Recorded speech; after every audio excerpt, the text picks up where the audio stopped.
Patrick Mahomes and his wife, Brittany Mahomes, headline an ownership group working to bring the WNBA to Kansas City.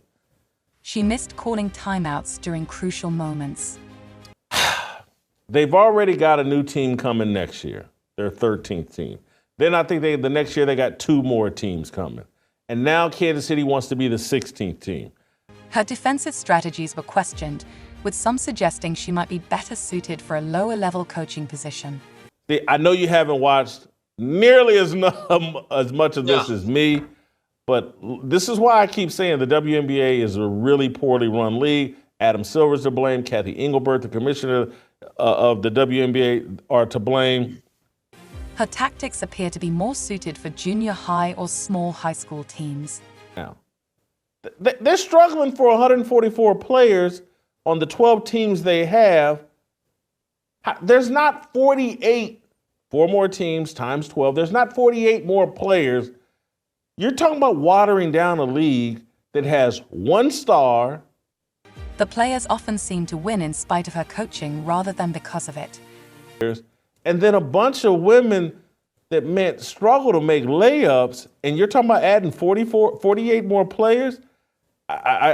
They're trying to do too much too soon, in my opinion. Caitlin Clark has made them delusional. Although other names like Cheryl Miller are being discussed, Stephanie White is still the leading candidate for the Fever's head coaching position. I got a source. Yeah, I heard Caitlin Clark this offseason is doing a lot of military press because she's got to carry 4 more teams on her broad shoulders. I mean, Jason, again, I know I'm making an apples to oranges comparison, but this is what it reminds me of. In a recent WNBA playoff game, Caitlin Clark was poked in the eye by Joni Carrington, leading to widespread discussion. The Indiana Fever are at a crossroads, with discussions swirling around potential new coaching candidates following the recent departure of Christian Sides.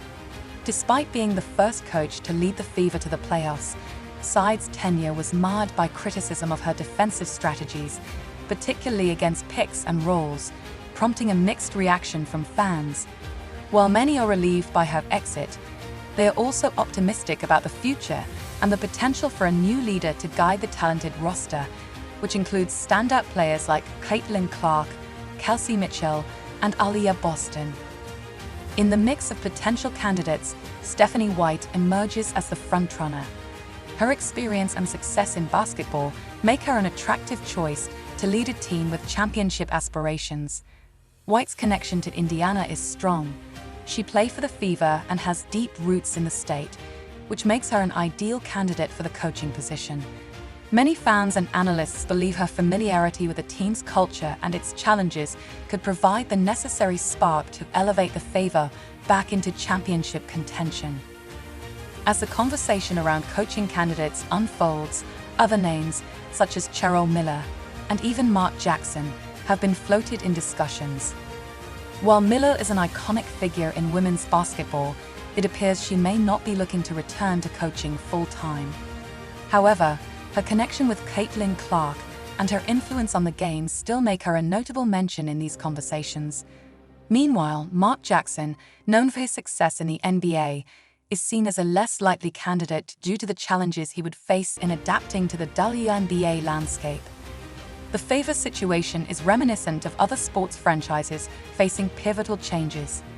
Take, for instance, the dearly departed United States Football League, USFL, a league I fondly remember from my childhood in Valencia, California. One of my few sporting memories of my father is attending a game where the New Jersey Generals faced off against the LA Express at the Coliseum, thanks to tickets provided by his employer, Miller Lite. It was Herschel Walker's first game, and the excitement of that moment has stayed with me. Reflecting on the USFL, the league initially garnered decent television ratings on ABC and ESPN. However, its downfall came from rapid expansion after its first year. They added 6 new teams without solidifying their existing franchises, which diluted the competition. This misstep serves as a cautionary tale for the Fever as they consider new leadership. In the USFL's case, the swift expansion, coupled with a controversial lawsuit and a misguided attempt to move to a fall schedule, ultimately led to its demise. Similarly, the Fever must tread carefully in their coaching search. While many believe Stephanie White is the best option, it's essential to recognize that the team needs significant upgrades to realize its full potential. With Clark's skills being likened to those of legends like Steph Curry and Larry Bird, the right coach can unlock her capabilities and elevate the entire team. The Fever have the talent to succeed, but they require a leader who can implement a solid defensive strategy and inspire the players. After the firing of Christian Sides, there's a palpable sense of excitement about the potential for change. Many fans feel that Sides' defensive strategies were insufficient, and her departure opens the door for a fresh approach. The consensus is that the Fever need a coach who can bring a new perspective and invigorate the team. Stephanie White fits that bill. She is known for her defensive mindset, which the Fever desperately need to compete effectively in the league. The influence of key players like Caitlin Clark cannot be understated. With her impressive skills on the court, Clark represents the future of the Fever. A coach who can harness her talent will be crucial in determining the team's trajectory. The general expectation is that a significant upgrade in coaching can unlock the full potential of this roster, leading to a brighter future for the Fever. Another potential candidate, Lisa Leslie, has also surfaced in discussions, particularly given her connection to Caitlin Clark. However, her return from retirement remains uncertain, leaving the door wide open for other candidates like White.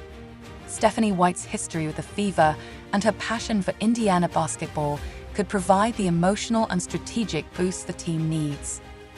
While the speculation around the Fever's coaching search continues, it's vital to consider the broader implications of this decision.